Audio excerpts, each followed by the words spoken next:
Hi, welcome to another thrilling episode of Baking with Jay plus Dan. I'm Jay. I'm Dan, and today we're making double chocolate espresso cookies. Yes, this is based on one of my most favorite cookies, chocolate chip cookies. You might remember it's our first video we've ever done, but we kicked it up a notch with the addition of the coffee and the cocoa powder. It's amazing. You'll get that caffeine high and the sugar buzz. You'll be doing high kicks and jazz squares. So remember, click the subscribe button below and also feel free to leave comments. So in your mixing bowl, you want to have 2 sticks of unsalted butter. Make sure it's at room temperature, along with 1 cup of dark brown sugar and 1/2 cup of white sugar. You're going to mix that together 3 to 5 minutes until it's nice and fluffy. Now that our sugar and butter mixture is nice and fluffy, you want to give it a quick scrape. And then our next ingredients, 2 whole large eggs. Just add them one at a time.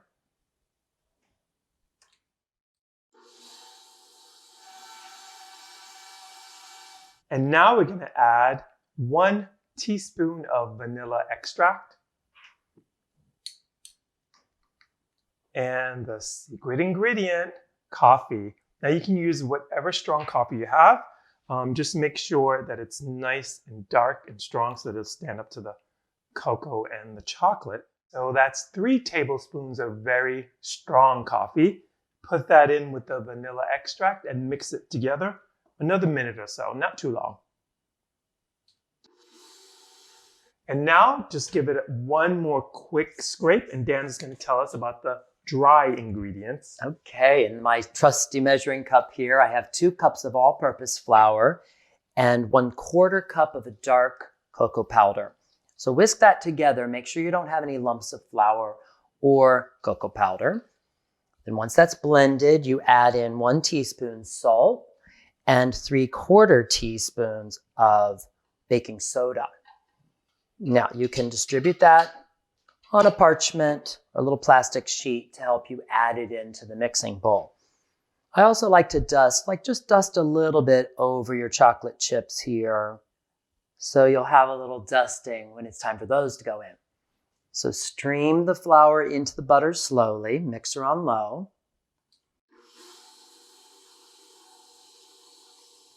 Now it's time for those chocolate chips. We have 2 12-ounce bags of semi-sweet chips. That little bit of flour dusting. You can massage the chips gently with your fingers. And then we'll add those at the end. Yes, you want to add those at the end because you want to make sure that your chocolate chips stay whole and they don't break apart too much as you start to mix it into the batter.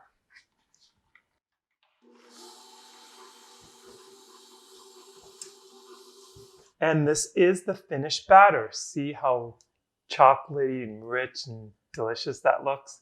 You could eat it just like that.